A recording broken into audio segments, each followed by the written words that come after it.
it chapter by chapter, one bite at a time. So many adventures and mountains we can climb. Take it word for word, line by line, one bite at a time.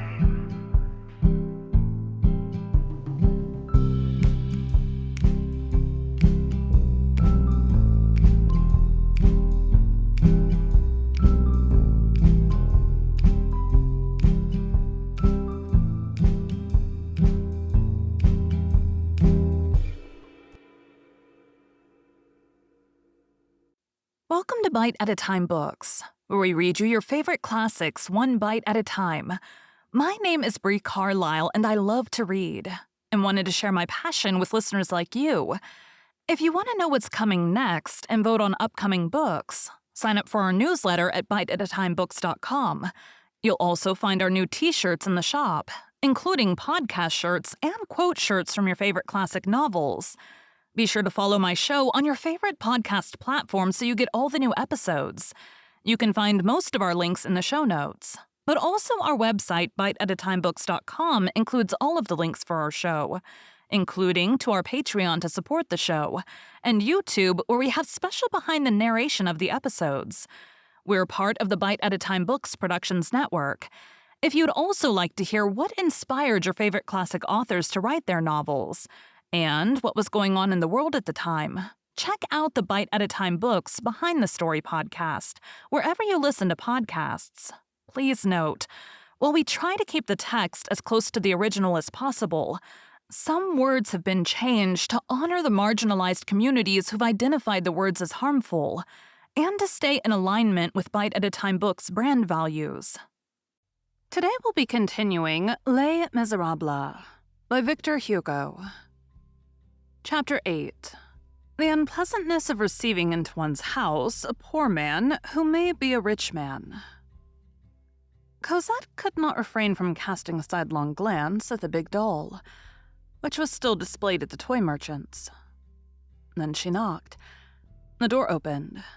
The Thénardier appeared with a candle in her hand. "Ah, so it's you little wretch. Good mercy, but you've taken your time. The hussy has been amusing herself." "Madame," said Cosette, trembling all over, "here's a gentleman who wants a lodging."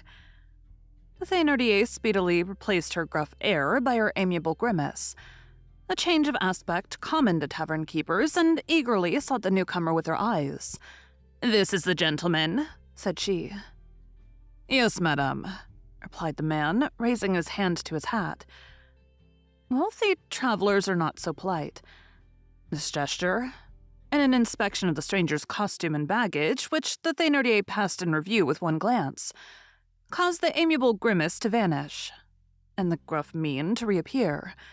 She resumed dryly, "Enter, my good man." The good man entered.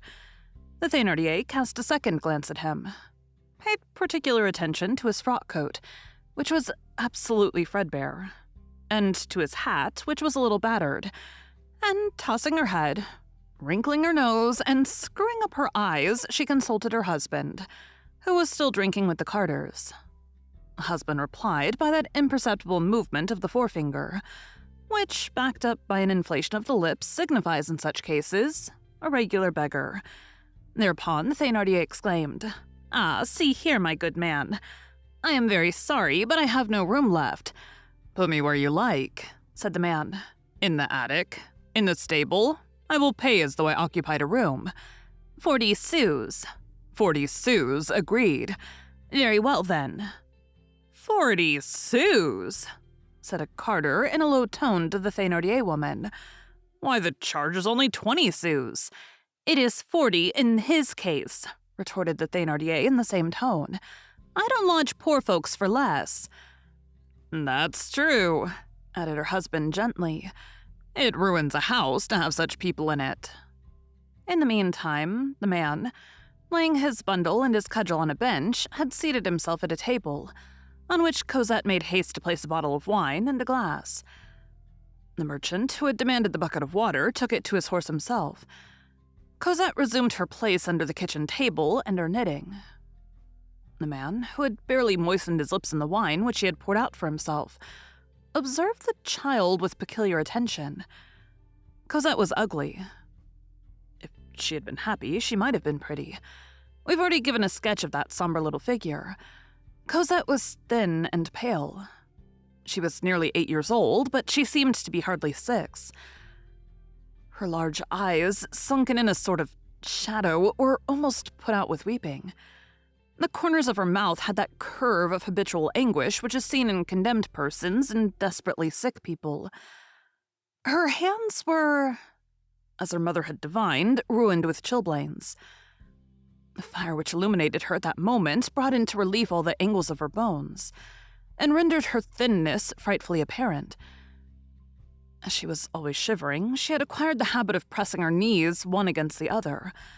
Her entire clothing was but a rag, which would have inspired pity in summer, and which inspired horror in winter. All she had on was whole-ridden linen, not a scrap of woolen. Her skin was visible here and there, and everywhere black and blue spots could be descried, which marked the places where the Thénardier woman had touched her. Her naked legs were thin and red. The hollows in her neck were enough to make one weep. This child's whole person, her mien, her attitude, the sound of her voice, the intervals which she allowed to elapse between one word and the next, her glance, her silence, her slightest gesture expressed and betrayed one sole idea: fear. Fear was diffused all over her. She was covered with it, so to speak. Fear drew her elbows close to her hips, withdrew her heels under her petticoat, made her occupy as little space as possible, allowed her only the breath that was absolutely necessary, and had become what might be called the habit of her body, admitting of no possible variation except an increase. In the depths of her eyes there was an astonished nook where terror lurked. Her fear was such that on her arrival, what as she was, Cosette did not dare to approach the fire and dry herself, but sat silently down to her work again. The expression and the glance of that child of 8 years was habitually so gloomy, and at times so tragic, that it seemed at certain moments as though she were on the verge of becoming an idiot or a demon. As we have stated, she had never known what it is to pray. She had never set foot in a church. "Have I the time?" said the Thénardier. The man in the yellow coat never took his eyes from Cosette. All at once, the Thénardier exclaimed, "By the way, where's that bread?" Cosette, according to her custom whenever the Thénardier uplifted her voice, emerged with great haste from beneath the table. She had completely forgotten the bread. She had recourse to the expedient of children who live in a constant state of fear. She lied. "Madame, the baker's shop was shut." "You should have knocked." "I did knock, madame." "Well?" "He did not open the door." "I'll find out tomorrow whether that is true," said the Thénardier. "And if you're telling me a lie, I'll lead you a pretty dance. In the meantime, give me back my 15-sou piece." Cosette plunged her hand into the pocket of her apron and turned green. The 15-sou piece was not there. "Ah, come now," said Madame Thénardier. "Did you hear me?" Cosette turned her pocket inside out. There was nothing in it. What could have become of that money? The unhappy little creature could not find a word to say. She was petrified. "Have you lost that 15-sou piece?" screamed the Thénardier hoarsely. "Or do you want to rob me of it?" At the same time, she stretched out her arm towards the cat-o'-nine-tails which hung on a nail in the chimney corner. This formidable gesture restored to Cosette sufficient strength to shriek, "Mercy, madame, madame, I will not do so any more." The Thénardier took down the whip. In the meantime, the man in the yellow coat had been fumbling in the fob of his waistcoat, without anyone having noticed his movements. Besides, the other travelers were drinking or playing cards and were not paying attention to anything. Cosette contracted herself into a ball with anguish, within the angle of the chimney, endeavoring to gather up and conceal her poor half-nude limbs. The Thénardier raised her arm. "Pardon me, madame," said the man, "but just now I caught sight of something which had fallen from this little one's apron pocket and rolled aside. Perhaps this is it." At the same time, he bent down and seemed to be searching on the floor for a moment. "Exactly. Here it is," he went on, straightening himself up, and he held out a silver coin to the Thénardier. "Yes, that's it," said she. It was not it, for it was a 20-sou piece, but the Thénardier found it to her advantage. She put the coin in her pocket and confined herself to casting a fierce glance at the child, accompanied with the remark, "Don't let this ever happen again." Cosette returned to what the Thénardier called her kennel, and her large eyes, which were riveted on the traveler, began to take on an expression such as they had never worn before. Thus far, it was only an innocent amazement, but a sort of stupefied confidence was mingled with it. "By the way, would you like some supper?" the Thénardier inquired of the traveler. He made no reply. He appeared to be absorbed in thought. "What sort of man is that?" she muttered between her teeth. "He's some frightfully poor wretch. He hasn't a sou to pay for supper. Will he even pay me for his lodging? It's very lucky all the same that it did not occur to him to steal the money that was on the floor." In the meantime, a door had opened, and Éponine and Azelma entered. They were two really pretty little girls, more bourgeois than peasants in looks, and very charming. The one with shining chestnut tresses, the other with long black braids hanging down her back. Both vivacious, neat, plump, rosy, and healthy, and a delight to the eye. They were warmly clad, but with so much maternal art that the thickness of the stuffs did not detract from the coquetry of arrangement. There was a hint of winter, though the springtime was not wholly effaced. Light emanated from these two little beings. Besides this, they were on the throne. In their toilettes, in their gaiety, in the noise which they made, there was sovereignty. When they entered, the Thénardier said to them in a grumbling tone which was full of adoration, "Ah, there you are, you children!" Then drawing them one after the other to her knees, smoothing their hair, tying their ribbons afresh, and then releasing them with that gentle manner of shaking off which is peculiar to mothers, she exclaimed, "What frights they are!" They went and seated themselves in the chimney corner. They had a doll which they turned over and over on their knees with all sorts of joyous chatter. From time to time, Cosette raised her eyes from her knitting and watched their play with a melancholy air. Éponine and Azelma did not look at Cosette. She was the same as a dog to them. These three little girls did not yet reckon up 24 years between them, but they already represented the whole society of man. Envy on one side, disdain on the other. The doll of the Thénardier sisters was very much faded, very old, and much broken. But it seemed none the less admirable to Cosette, who had never had a doll in her life. A real doll, to make use of the expression which all children will understand. All at once, the Thénardier, who had been going back and forth in the room, perceived that Cosette's mind was distracted, and that instead of working, she was paying attention to the little ones at their play. "I've caught you at it," she cried. "So that's the way you work. I'll make you work to the tune of the whip, that I will." The stranger turned to the Thénardier without quitting his chair. "Bah, madame," he said with an almost timid air. "Let her play." Such a wish expressed by a traveler who had eaten a slice of mutton and had drunk a couple of bottles of wine with his supper, and who had not the air of being frightfully poor, would have been equivalent to an order. But that a man with such a hat should permit himself such a desire, and that a man with such a coat should permit himself to have a will, was something which Madame Thénardier did not intend to tolerate. She retorted with acrimony. "She must work, since she eats. I don't feed her to do nothing." "What is she making?" went on the stranger in a gentle voice, which contrasted strangely with his beggarly garments and his porter's shoulders. The Thénardier deigned to reply, "Stockings, if you please. Stockings for my little girls who have none, so to speak, and who are absolutely barefoot just now." The man looked at Cosette's poor little red feet and continued, "When will she have finished this pair of stockings?" "She has at least 3 or 4 good days' work on them still, the lazy creature."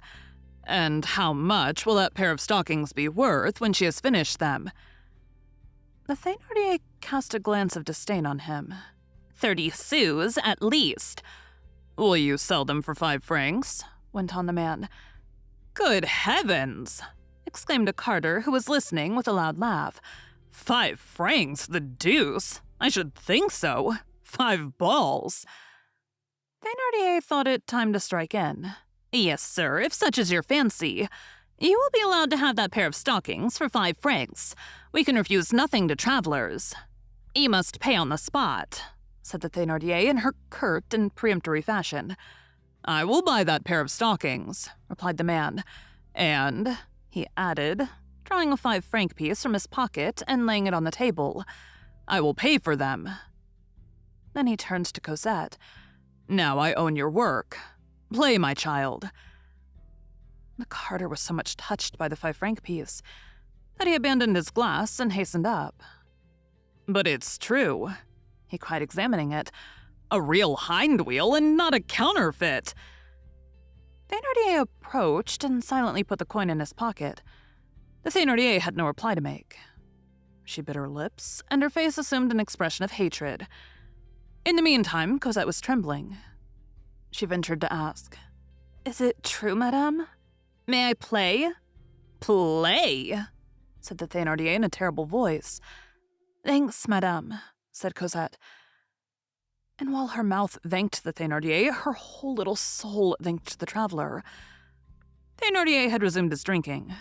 His wife whispered in his ear, Who can this yellow man be? I have seen millionaires with coats like that, replied Thénardier in a sovereign manner. Cosette had dropped her knitting, but had not left her seat.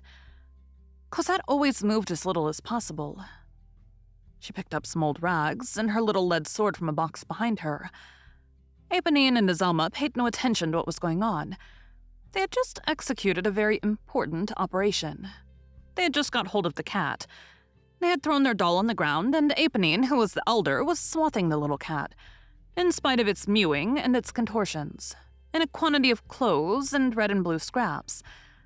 While performing this serious and difficult work, she was saying to her sister in that sweet and adorable language of children, whose grace, like the splendor of the butterfly's wing, vanishes when one essays to fix it fast. You see, sister, this doll is more amusing than the other. She twists, she cries, she is warm.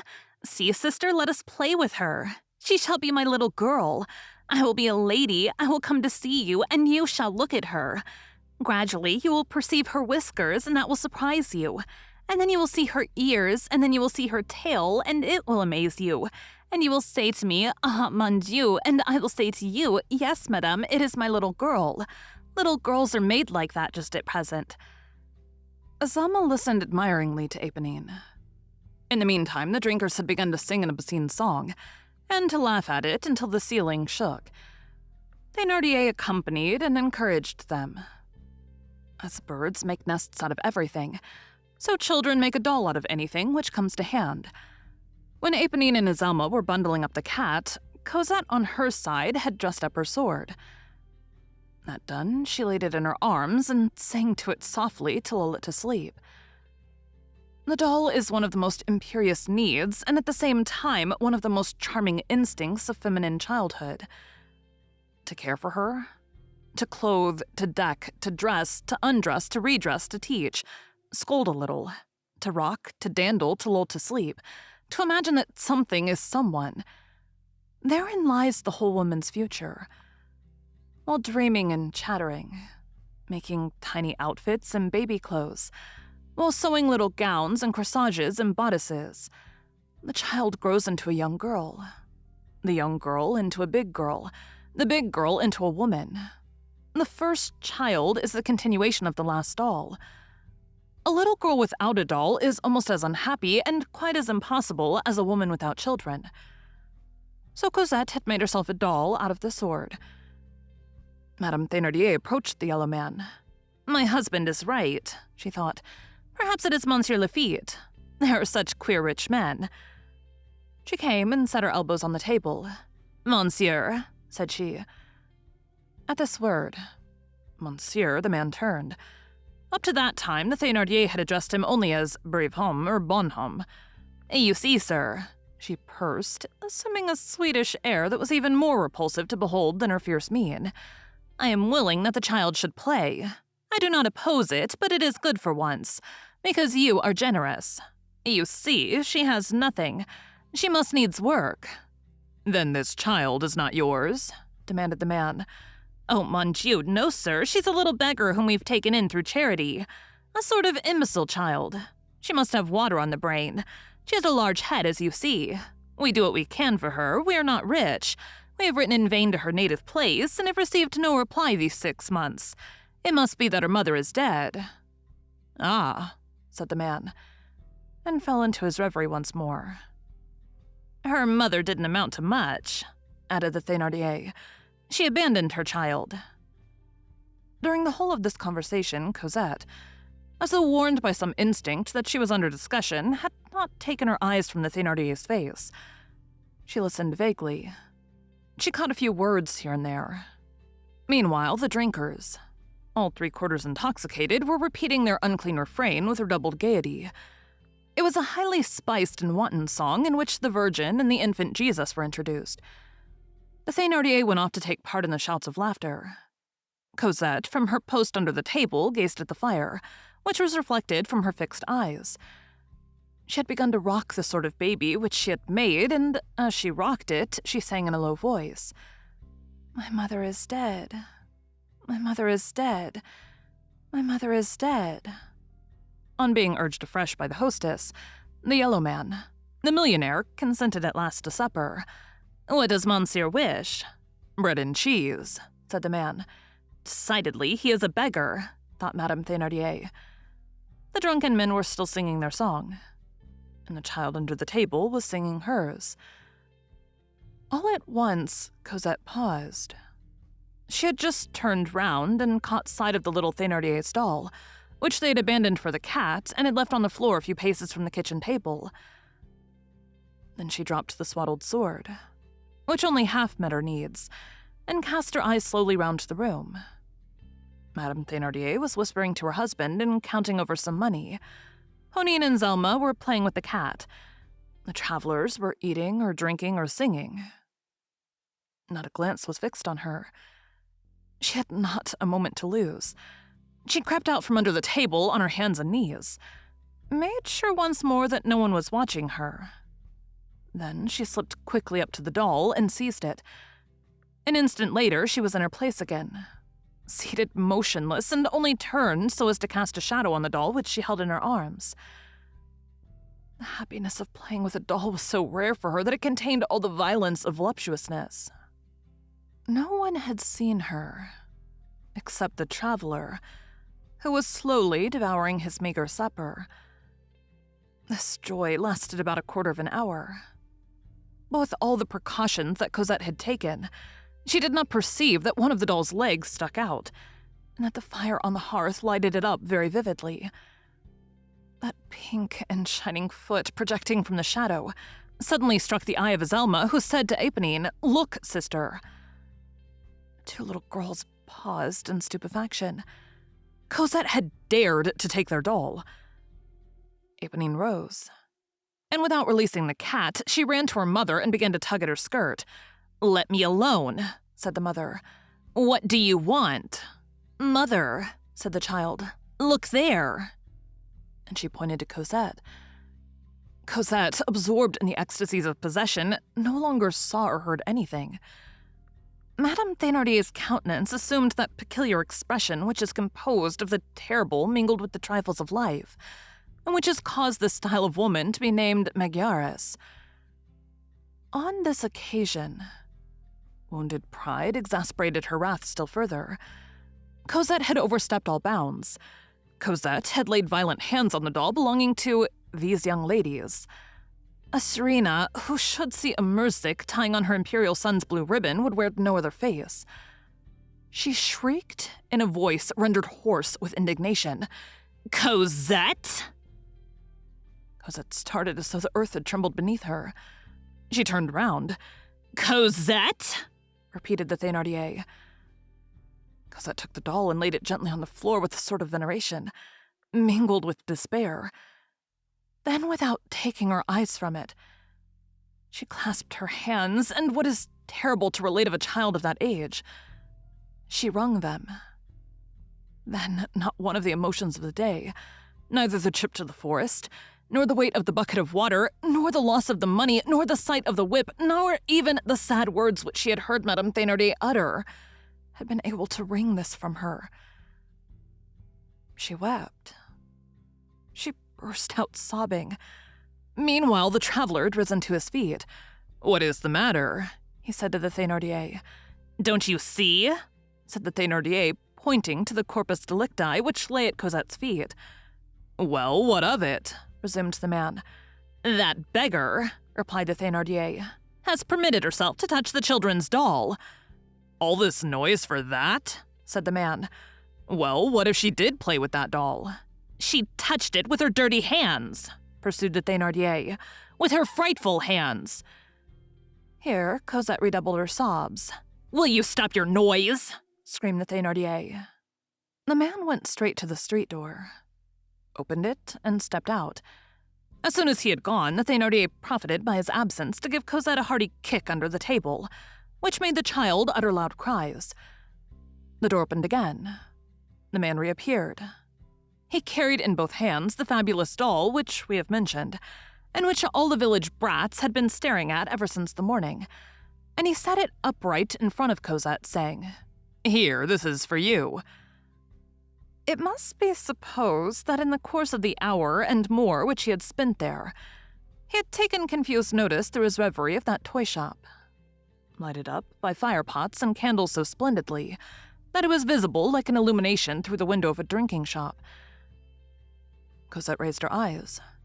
She gazed at the man approaching her with that doll as she might have gazed at the sun. She heard the unprecedented words, "It is for you." She stared at him. She stared at the doll.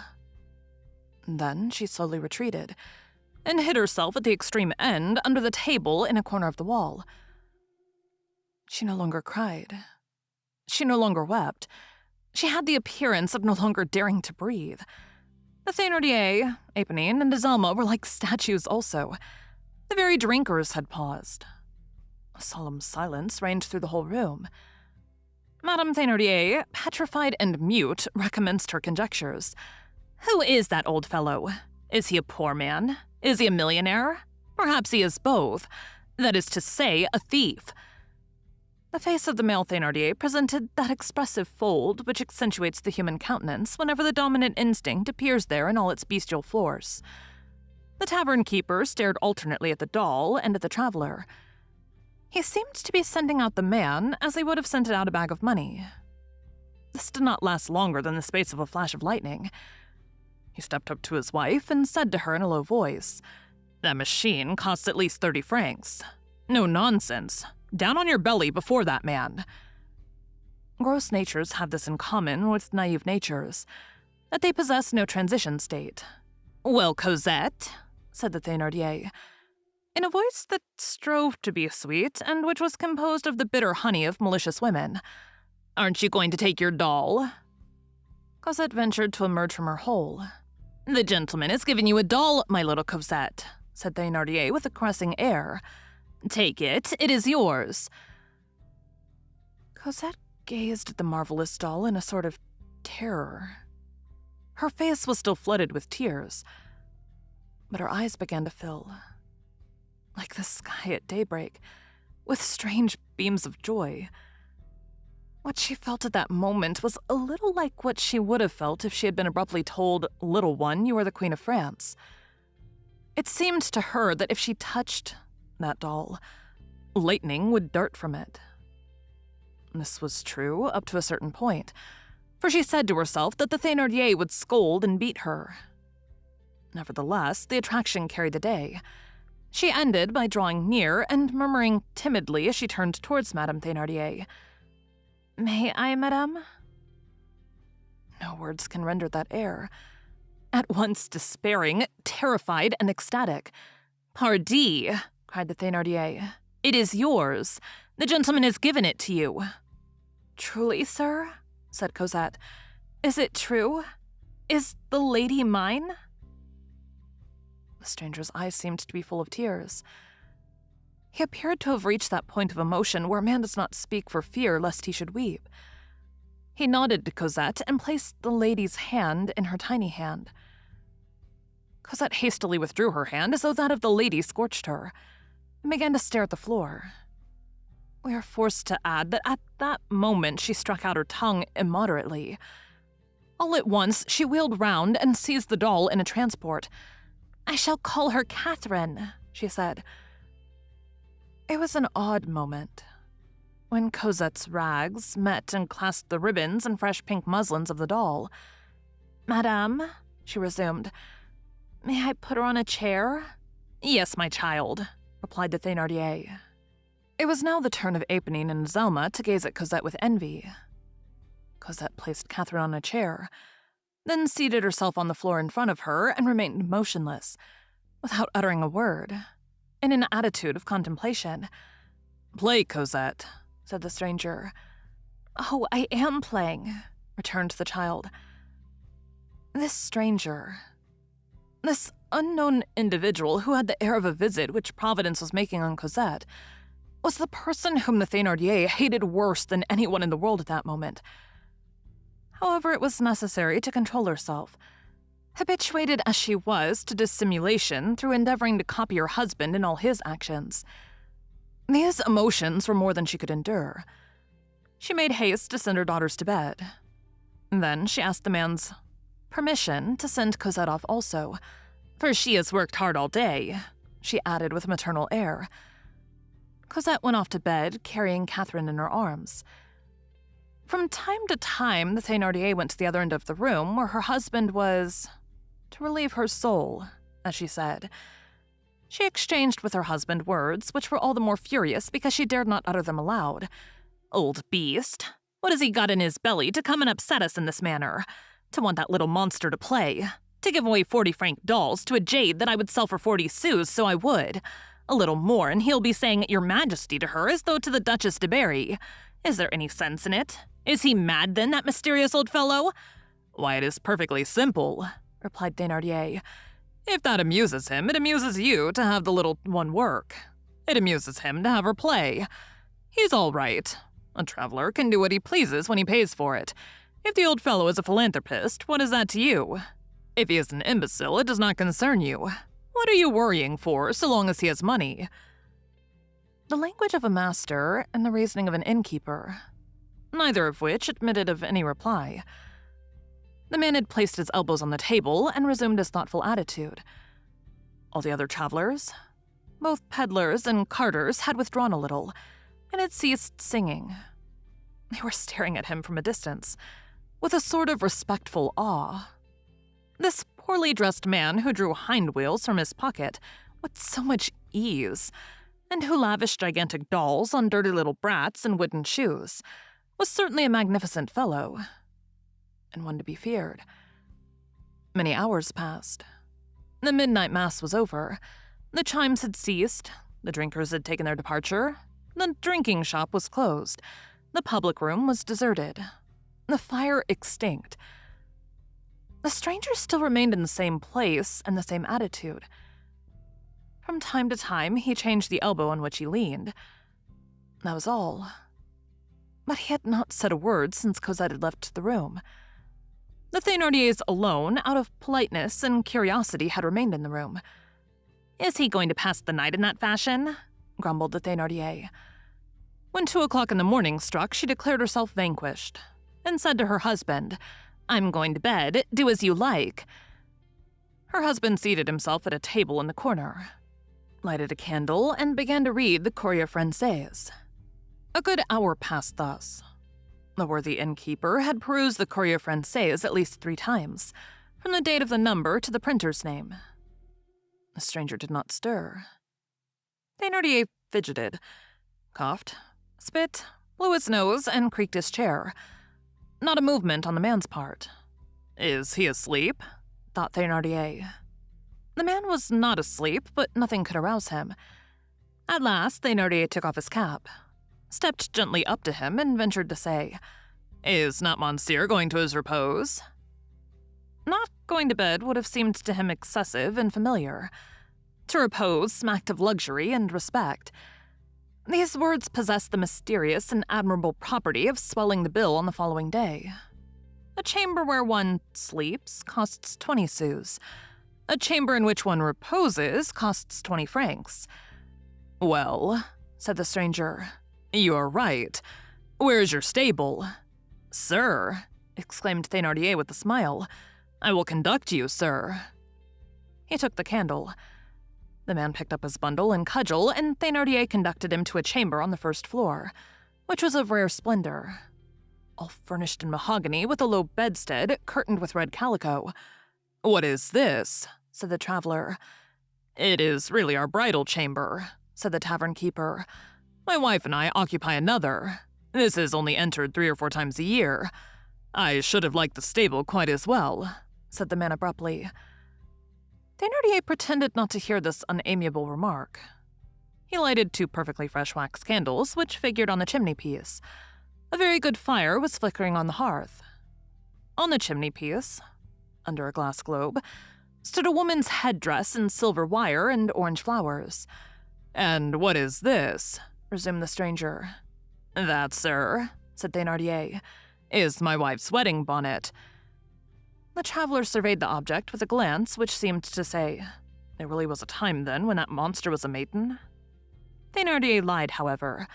When he had leased this paltry building for the purpose of converting it into a tavern, he had found this chamber decorated in just this manner, and had purchased the furniture and obtained the orange flowers at second hand, with the idea that this would cast a graceful shadow on his spouse, and would result in what the English call respectability for his house.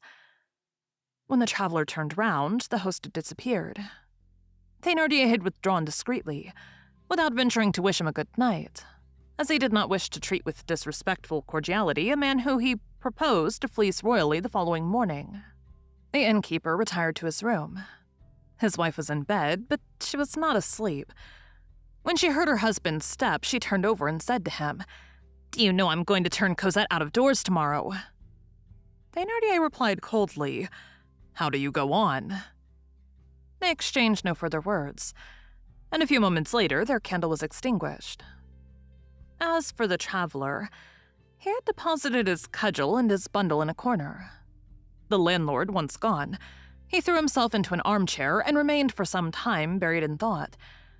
Then he removed his shoes, took one of the 2 candles, blew out the other, opened the door, and quitted the room, gazing about him like a person who's in search of something. He traversed a corridor and came upon a staircase. There he heard a very faint and gentle sound like the breathing of a child. He followed this sound and came to a sort of triangular recess built under the staircase, or rather formed by the staircase itself. This recess was nothing else than the space under the steps. There, in the midst of all sorts of old papers and potsherds, among dust and spiders' webs, was a bed.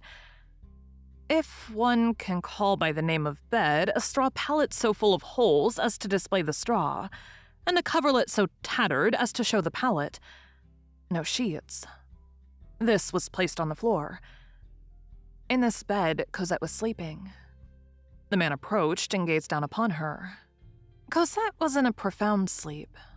She was fully dressed. In the winter, she did not undress in order that she might not be so cold. Against her breast was pressed the doll, whose large eyes, wide open, glittered in the dark. From time to time, she gave vent to a deep sigh as though she were on the point of waking, and she strained the doll almost convulsively in her arms. Beside her bed, there was only one of her wooden shoes.